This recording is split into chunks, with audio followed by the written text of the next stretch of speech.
Doutor Alessandro, eu já vi que, pelo que o doutor Deltan acabou de colocar, o senhor não tem medo de encrenca, né? O senhor gosta de enfrentar situações de risco, porque o doutor Deltan acabou de dizer, não sei se o senhor estava ouvindo, acho que não estava ouvindo ainda, que quando ele deixou a administração penitenciária, né,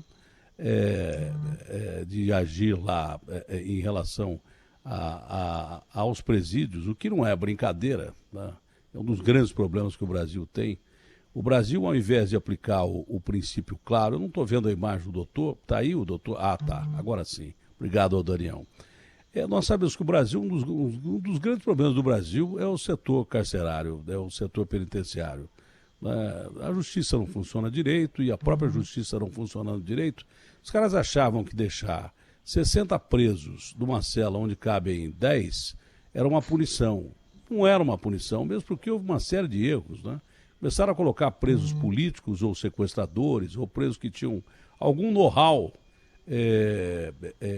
para praticar alguns crimes, e com noção política também. Começaram a colocar presos no meio dessa gente que, claro, se cabem 60, né, põe 300 dentro de uma cela, você cria um ambiente ideal para revolta. Tá? Isso dentro, fora da cadeia, em qualquer lugar. E de repente, nós tivemos o Estado incompetente em gerir o sistema penitenciário, jogou o princípio básico do direito, aquele que a aplicação da pena pressupõe a recuperação do réu, jogou esse direito no lixo. Tá? E ao invés de você recuperar presos, você formou o PCC, você formou o Comando Vermelho, você formou os amigos dos amigos dentro da cadeia. Foi o Estado incompetente brasileiro quem formou essas organizações criminosas dentro dos presídios. Se não houvesse essa situação e fosse dada lá atrás, eu não sou esse cara sanguinário que as pessoas dizem e tal, eu só não gosto de bandido que mata de forma sanguinária, eu não gosto. Mas acho que as pessoas têm o direito à recuperação. No sistema carcerário brasileiro, isso é impossível. Virou uma fábrica de preso e escritório de bandido, como disse o ex-ministro Jungmann. Tá? Mas o Estado foi culpado disso. Se o senhor aceitou essa encrenca lá naquela época, é porque o senhor tem peito. Agora, eu não sei qual é a encrenca maior. Não sei se é aquela lá ou essa que o senhor está herdando do doutor Deltan Dallagnol, porque eu sempre tive um apreço e admiração, e pelo jeito o senhor também, né? Pelas palavras, isso é recíproco. O senhor está assumindo a Lava Jato num claro processo de ataques à Lava Jato e desmantelamento da Lava Jato. Não adianta as pessoas quererem dizer o contrário, porque é isso que está acontecendo. O doutor Deltan, sempre muito simpático, mas corajoso pra caramba, realmente disse que tem problemas particulares, mas admitiu ao mesmo tempo, ele disse assim, Datena, você está certo de um lado e errado do outro. Eu tenho realmente problemas particulares, que ele falou, não vem ao caso, mas que sofreu pressão pra caramba de gente que está na ativa, são senadores e várias pessoas, empresários, daí por diante, que pressionam para o fim da Lava Jato, para que, obviamente, eles não vão para a cadeia. E eu não sei qual é o abacaxi maior, se daquela época ou de agora. E a Lava Jato está num processo de desmantelamento. Ontem aqui em São Paulo houve uma debandada geral, né, dos senhores procuradores que trabalhavam em consonância com o Deltan e daí por diante. E eu não sei, dizem que o goleiro, para ser bom, o goleiro tem que ser maluco, tá? Senão ele não pega nenhuma bola. O senhor assumiu essa pipa que o Deltan deixou no sistema carcerário. E agora ele disse assim, foi oferecido a todo mundo aqui em Curitiba a minha função. E de repente o doutor Alessandro foi o que aceitou. Como é que é aceitar e por que o senhor aceitou essa função dificílima, tendo a Lava Jato, obviamente, sendo motivo de alvo de forças poderosas e que estão em plena ativa, dentro do governo, no Congresso, até no Supremo e daí por diante. É um prazer, bom dia falar com o senhor. Prazer é todo meu. Um ótimo dia, Atena, um ótimo dia a todos que nos acompanham. Prazer realmente incrível conhecê-lo pessoalmente. Eu que sou um admirador do seu trabalho, acompanho as suas atividades. Estar aqui é uma honra muito grande. Agora, voltando à questão do que estávamos tratando, é difícil dizer o que leva ou o que me levou a assumir esse desafio. Acho que vem muito mesmo desse perfil aí de inquietação. Raramente consigo ficar acomodado em alguma atividade. Quando soube desta oportunidade, de imediato, quase como um impulso, eu não sei se talvez uma reflexão racional me fizesse repensar algumas questões diante do tamanho do desafio, de tão desafiador que é esta atividade, mas o fato que o lado emocional falou mais alto e também um pouquinho o lado racional, porque eu, desde os primórdios da Lava Jato, lá em 2014, eu sou um admirador incondicional das suas atividades. A Lava Jato inaugurou um novo paradigma de investigação, de acompanhamento, de processo desse tipo de crime. Eu que sou, não só na minha atividade profissional, mas também acadêmica, um curioso dessas questões de organizações criminosas, crimes empresariais, econômicos, crimes realizados com grande poderio de influência na sociedade. E vi esta vaga como uma grande oportunidade, então, de dar vazão a esta minha curiosidade, este meu desejo de talvez realizar uma atividade de tanto impacto para a nossa sociedade. O senhor assume num ambiente completamente inóspito, né? Gente saindo, gente importante, e tendo como um dos principais detratores, um dos principais críticos da Lava Jato, um elemento importante na cadeia de comando do país, que é o Procurador-Geral da República, doutor Augusto Aras, que tem sérias críticas à Lava Jato. As críticas todas foram ditas pelo doutor Deltan, que ele considera que a maioria dessas críticas, obviamente, são críticas infundadas e que não são críticas corretas. Né? É possível que o doutor Aras esteja realmente agindo a favor dessas forças que procuram acabar com a Lava Jato, ou é questão de divergência, de forma de se ver uma questão? Uma questão é vista sobre, às vezes, sobre 8 ângulos e todos eles estão corretos. Pode ser que isso aconteça.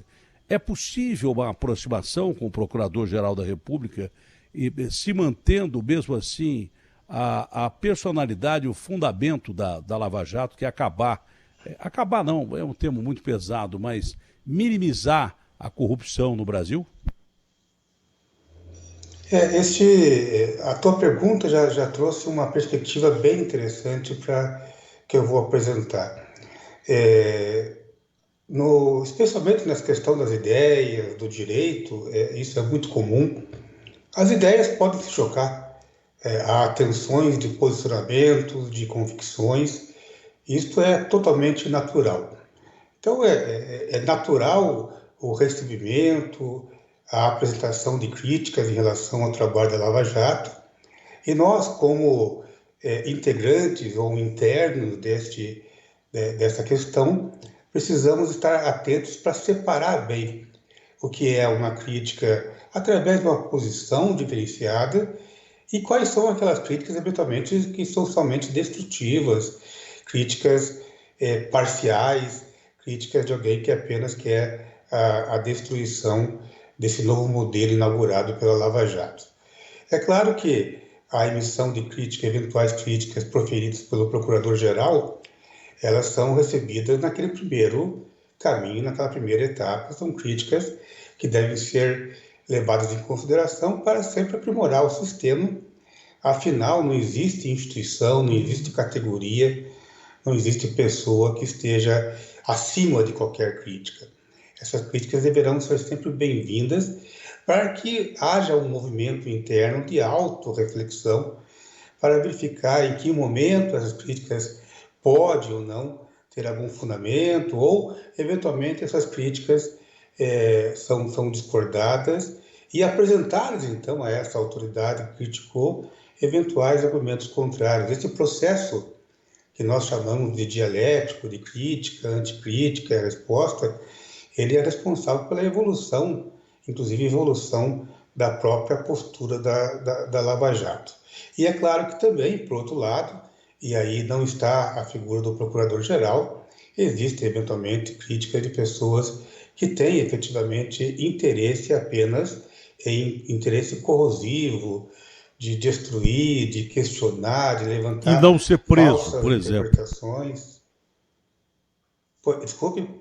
Não, e também não ser preso, eventualmente. Críticas de gente que tem poder e voz ativa no Congresso, críticas dessas pessoas que não querem serem presas. Tem esse detalhe. O doutor Deltan deixou claro que houve pressão de senadores e tal, e daí por diante. Isso ele deixou claro aqui. Além de todo esse contexto que o senhor está dizendo, eu só fiz um adendo. Tem gente que não quer ser presa e é contra a Lava Jato. É um motivo até nada mais do que justo para quem possivelmente tenha cometido crimes e contra a Lava Jato, porque não, prefere que acabe a Lava Jato para que não pare na cadeia. É isso.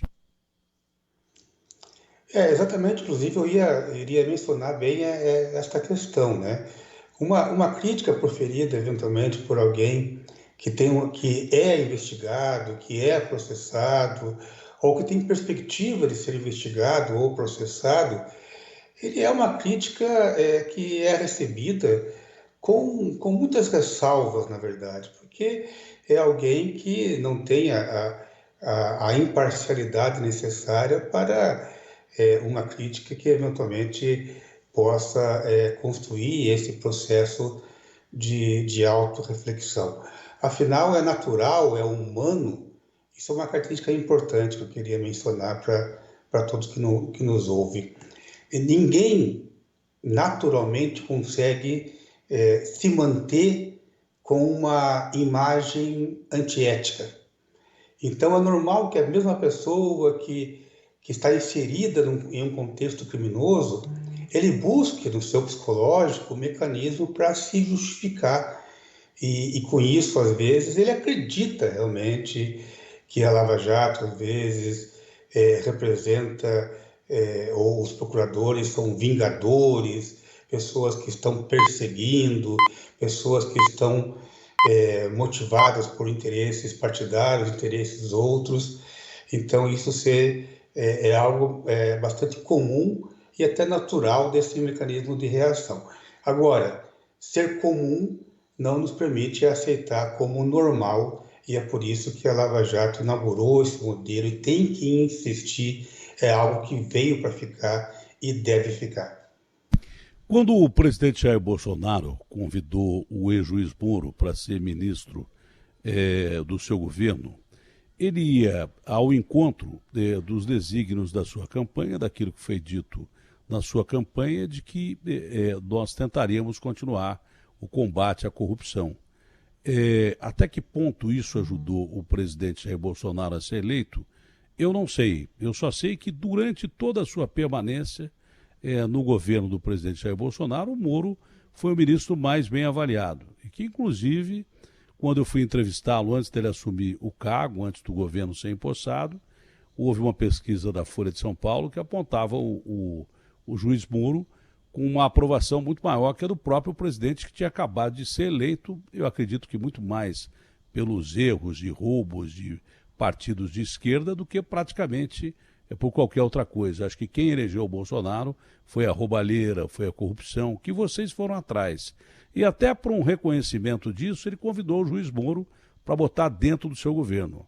A partir do momento que você se elege com a proposta de acabar com a corrupção, acabar você não vai acabar nunca, de minimizar a corrupção, e pega esse combatente e põe no seu governo, e esse cara, durante o seu governo, permanece sempre com uma avaliação positiva, maior do que todos os outros, inclusive do que o senhor próprio presidente, né? Em momento nenhum, mesmo depois de discussões claras do ministro Moro com o presidente da República, não digo discussões, porque o Moro sempre foi um cara respeitador, né? Juridicamente falando, ele como um cara de leis, ele não vai afrontar publicamente o presidente da República, mas discordâncias, diríamos assim. Mesmo assim, ele continuou com uma avaliação muito boa até deixar o seu cargo com o presidente Jair Bolsonaro. E ontem foi revelado que o Moro não pediu demissão. O presidente Jair Bolsonaro disse a ele, olha, o senhor deveria, se o senhor tiver vergonha, o senhor pede demissão do cargo que o senhor ocupa. Então ele foi convidado a sair. Dito isso, o que o senhor acha que aconteceu? Que o presidente se afastou da ideia de combater a corrupção porque estava perdendo terreno no campo político, inclusive para um cara que podia ser opositor dele nas eleições de 2022, e que o interesse do governo já não é tanto esse de combater a corrupção, como era antes, quando o presidente Jair Bolsonaro convidou o ex-juiz Moro para ser o seu ministro, braço direito, chefe, e vamos dizer assim, né? Fora do meio militar, dos ministros militares que foram colocados ali. O senhor acha que a ótica passa a ser outra do governo Jair Bolsonaro? É difícil apresentar uma perspectiva do ponto de vista da Lava Jato sobre as posturas do governo federal. Eu não me sinto bem à vontade para mencionar o que está sendo positivo ou negativo em relação às influências da Operação Lava Jato e combate à corrupção. O que eu posso afirmar categoricamente, até por conhecimento de causa, e aí sim eu fico à vontade para mencionar, para conhecer, é a postura do então juiz Sérgio Moro, que sempre foi uma postura exemplar, profissional. O juiz Sérgio Moro é uma pessoa de extrema capacidade, extremo conhecimento, tanto é que se viu aprovado em um concurso tão difícil quanto esse, de juiz federal, tão seletivo, mas não só isso, depois, no exercício de sua atividade, sempre demonstrou uma tecnicidade, um conhecimento de causa extremo em algo que até então era novidade até para os operadores do direito, essa questão de crimes de colarinho branco, crimes empresariais. Tive a oportunidade de trabalhar diretamente com ele, com o então juiz Sérgio Moro, em outras operações policiais, antes do advento da Operação Lava Jato, e posso atestar a extrema capacidade, boa vontade de Sérgio Moro em relação a essas questões, mas, acima de tudo, o profundo conhecimento do que realiza. Com algumas ressalvas do Supremo Tribunal Federal ao ministro Moro, alguns ministros especificamente não engoliam bem o juiz Moro, um juiz de primeira instância que de repente colocou os corruptos e corruptores de joelhos do Brasil. Talvez por isso, até por uma questão da mosca azul do Machado de Assis, todos nós, apesar de sermos supremos ou não, né, desde do ponto de vista de leis, o homem tem a sua vaidade, então talvez por isso tenha despertado um certo problema aí de alguns ministros específicos em relação ao juiz Moro, que tinha como objetivo chegar até um cargo no Supremo. Mas fora isso, num primeiro momento, o Supremo referendou a maioria das decisões da Lava Jato e foi um aliado importante. O mesmo Supremo que toma decisões na contramão da história e que permite agora um retrocesso dessas posições tomadas antes. É possível voltar a ter um bom relacionamento com o Supremo, com os ministros do Supremo, que, afinal, não é Supremo à toa, né? Se chama Supremo é porque é a última instância da justiça. É possível a Lava Jato a continuar tendo um bom relacionamento com o Supremo, ou está em andamento um acordão mesmo nesse país para que, de repente, aquilo que foi, numa determinada época, interessante para o país correr atrás de corruptos, bandidos e que são dos mais responsáveis pelo histórico de pobreza do país, porque roubam muito dinheiro público. É possível que se volte a ter esse bom relacionamento com o Supremo, ou o senhor acha que as dificuldades são grandes hoje? O Supremo Tribunal Federal, até como o nome indica, e através de modelos de outros sistemas que nos servem de referência, é o Supremo, realmente, é o guardião da Constituição. Então, essa relação ela é intensa e ela é, a partir desse momento, necessária. Existem decisões recentes do Supremo que, eventualmente, limitaram este alcance dos avanços da Lava Jato. Mas são aquilo que eu mencionei, são as ideias de intenção. Cabe-nos aqui na Lava Jato tentar demonstrar, tentar argumentar aos ministros do Supremo Tribunal Federal a importância de algumas medidas e tentar convencê-los, porque nada é além disso, realmente.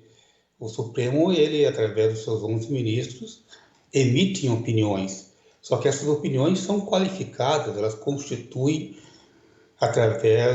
elas modificam a realidade na última instância, na maior instância do judiciário brasileiro. Então, essas decisões, eventualmente, que limitam o alcance da Lava Jato, nós pretendemos, sim, apresentar através do órgão do Ministério Público, que é o Procurador-Geral da República. Volto a repetir a necessidade dessa intensa relação profissional para que a gente possa, eventualmente, rever alguns entendimentos, porque é necessário, é pressuposto dos avanços desse modelo da Lava Jato, algumas decisões que possam confirmar e não limitar este alcance. Mas o direito é assim mesmo, a gente tem posições, às vezes, que nos contrariam e vamos tentar argumentar para que isso seja revisto. Algumas dessas decisões sejam revistas. Agora, eu realmente não sou sincero assim, em afirmar, eu não vejo na postura dos ministros do Supremo algum tipo de acordo ou tentativa intencional de limitar a Lava Jato, mas posições realmente que contrariam as nossas posições em relação à nossa visão de vida, a nossa visão do que é necessário para combater esse tipo de criminalidade. E nos cabe, nesse âmbito, tentar os esforços possíveis para convencer ou demover essas ideias. Doutor Alessandro, essa sua calma realmente me espanta, né? Porque normalmente pessoas de fala mansa, calma, são muito mais corajosas do que pessoas que gritam, que colocam suas posições de uma maneira espalhafatosa. Essa sua calma é uma coisa que realmente me deixa intrigado. Como diria o meu avô lá no interior de São Paulo, cão que ladra não morde, não é? Se o senhor assumiu uma função desse processo que a Lava Jato se encontra nesse momento, é porque o senhor é um homem de extrema coragem. É claro que parece definitivo que a Lava Jato está no seu pior momento de pressão e que é uma operação ameaçada. É claro que ela é. Isso aí podem tentar negar, mas está em curso um processo para desmantelar a Lava Jato. O senhor acredita que... Aliás, o senhor acredita, né? O próprio fato do senhor assumir o cargo já responde a minha pergunta, mas é bom que o senhor fale.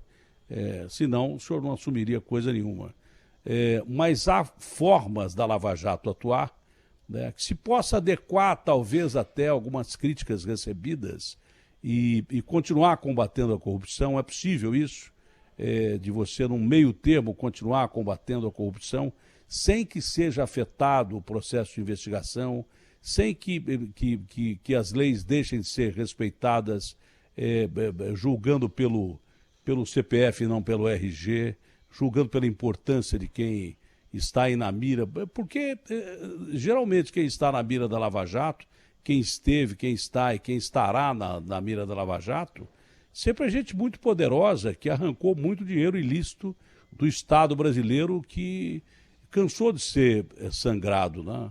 Porque tinha virado piada já essa história de corrupção, né? Atribui-se a um canalha que governou aqui em São Paulo a frase do rouba mais faz, e era uma frase quase que, de repente, adaptada aos nossos dicionários e até cultura.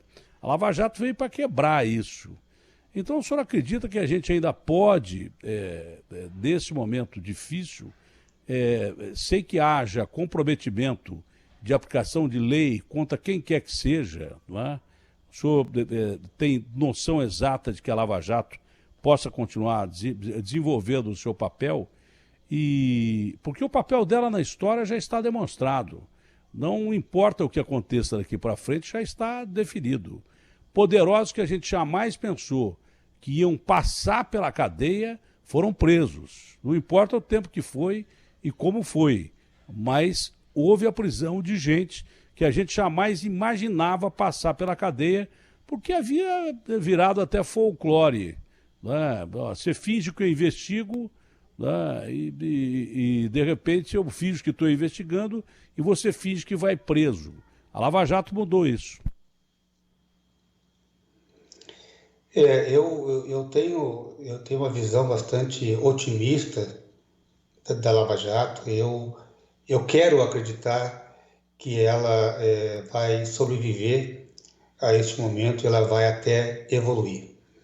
A Lava Jato é aquilo que eu mencionei, ela inaugura um novo modelo que é algo revolucionário para o combate a esse tipo de crime, porque é um crime de muito difícil apuração, mas acima de tudo é um crime que a população às vezes não encarava ou não tinha a exata noção do prejuízo que causa. Porque isto é natural, nós conseguimos ter às vezes a sensação do crime daquele sujeito que pega uma arma de fogo, entra em um estabelecimento, dá a voz de assalto, rouba, mata, pratica estelionato, porque é uma questão individual, aquela questão sensível, percebe-se, observa-se, visualiza de maneira direta os efeitos do crime. O crime de colarinho branco é um crime que, por incrível que pareça, ele mata muito mais.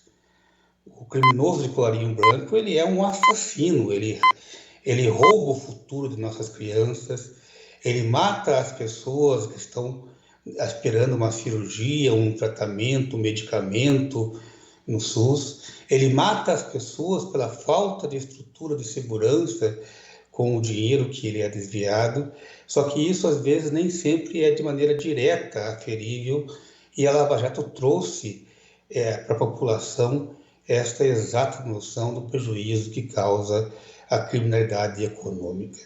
Eu costumo trazer aos ouvintes, aqueles que nos acompanham, o seguinte exercício, lembrando lá para aqueles que são da minha geração ou anteriores, alguns dos que nos acompanham são mais novos, talvez não lembrem, um personagem comum da década de 80 que ficava lá em coma induzido por vários anos, e quando acordava, o personagem acabava vendo que tudo permanecia da mesma forma no Brasil, algumas questões que eram problemáticas permaneciam do mesmo jeito. Imagine o sujeito que entra em coma em 2013, final de 2013, início de 2014, e desperta agora em 2020, ele teria muita dificuldade em acreditar. Olha, pessoas que realizavam financiamentos espúrios para serem beneficiados em procedimentos licitatórios foram presos.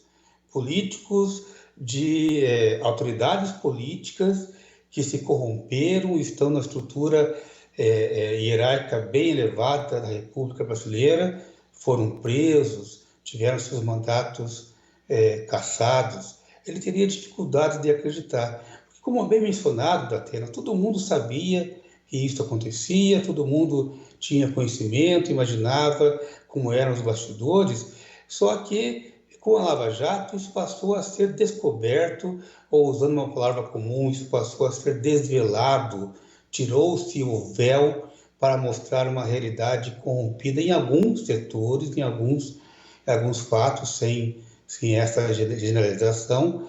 Então é por isso que a Lava Jato tem que ficar. É por isso que eu tenho essa visão romântica e é por isso que pratiquei esse ato quase que emocional de aceitar de imediato a sucessão do Deltan Dallagnol na coordenação. E eu repito esse termo, assim, sucessão, porque o Deltan, que proferiu tão gentis palavras em relação à minha pessoa, deixa eu retribuir. Ele é um profissional, um caráter insubstituível. Então, eu não me sinto substituto do Deltan, porque ele é insubstituível, mas o seu mero sucessor, porque na linha do tempo irei dar continuidade a esse trabalho. Muito emocional, mas mais corajosa do que qualquer outra coisa, a sua decisão de assumir a Lava Jato nesse momento. Muito corajosa mesmo. Parabéns ao senhor por essa decisão. Emocional, costuma ter no bojo, pô, será que eu devia ter feito isso? Realmente era o melhor, porque emocional diz isso, né? Você fica naquela dúvida. O senhor tem a certeza que ninguém é levado a ter determinados postos? Eu acredito em Deus. Tem gente que não acredita, mas eu acredito em Deus. Quem não acredita, entenda como meritocracia. O senhor devia estar aí. É para quem não acredita em Deus. Para quem acredita, ninguém é levado a determinado posto se uma força superior assim não o determina. De qualquer forma, de uma ou de outra, eu espero que seja a segunda, espero que seja que tenha sido Deus que tenha lhe conduzido a essa função. O trabalho vai ser muito mais árduo do que quando começou há 6 anos atrás. Mas duas perguntas capitais só para encerrar, perguntas de resposta rápida, porque o seu tempo já nos foi dado, o senhor tem muito trabalho a fazer e nós estamos no fim do programa também. A primeira pergunta é quanto da roubalheira que nós tivemos no Brasil, em 6 anos o senhor acha que a Lava Jato chegou perto de esclarecer, né? Um percentual, se pudesse ser dito, porque eu acho que é só a ponta do iceberg.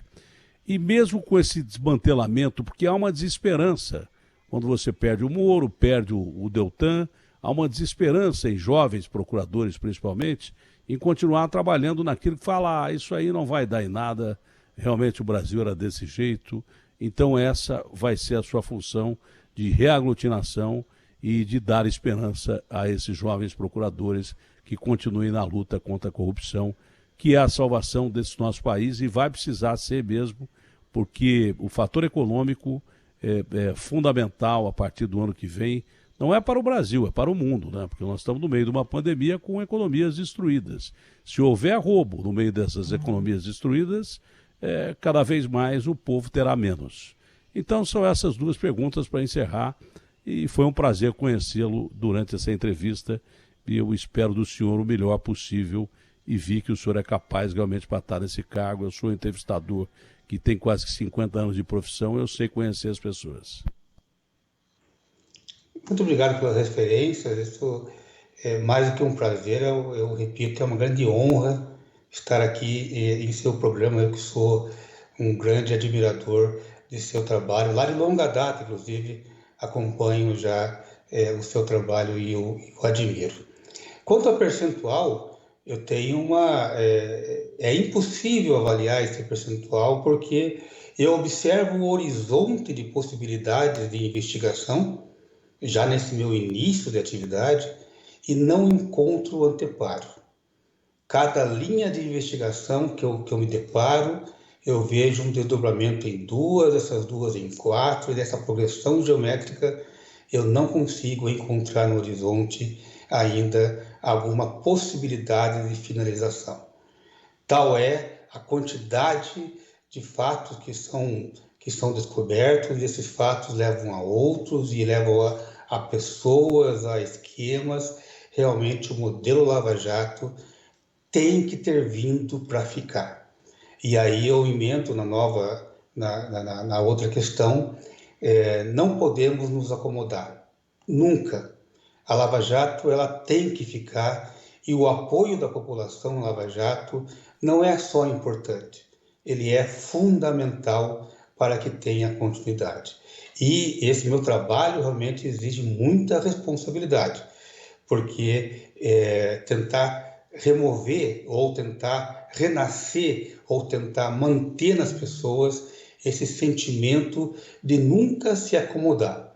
Eu costumo dizer, não é porque alguém diz que aquilo é comum que nós devemos aceitá-lo como normal. É isso que fez a Lava Jato. Todo mundo sabia que era comum tal ou qual prática. Tudo bem, pode até ser comum, mas nunca podemos aceitar como normal. Vamos precisar seguir em frente. E eu espero sinceramente, Datena, que daqui a algum tempo a gente possa ter uma outra oportunidade e eventualmente eu estar aqui defendendo já fatos realizados, conquistas novas que foram apresentadas à sociedade, porque não podemos nunca ficar parado. Ficar parado é alimentar esse sistema, é fazer com que ele retorne àquela situação anterior, e isto não pode acontecer em hipótese alguma. Será uma honra e um prazer, e tomara que o senhor esteja completamente certo. Abraço grande, boa sorte no novo cargo. Competência, já sabemos que o senhor tem, coragem, já sabemos que o senhor tem, que Deus lhe ajude, saúde ao senhor, a toda a família, e força, vamos lutar pela pátria, porque esses corruptos só realmente empobrecem mais gente muito pobre, matam muito mais do que organizações criminosas que usam armas, né, e são muito mais perniciosas essas autoridades que se fazem eleitas e representantes do povo e, na verdade, são os verdadeiros bandidos, muitos deles, né? Com exceções positivas, porque a gente jamais pode generalizar classe política, porque senão a gente cai para regime de exceção. Há muita gente boa. Tem muito bandido, mas tem muita gente boa.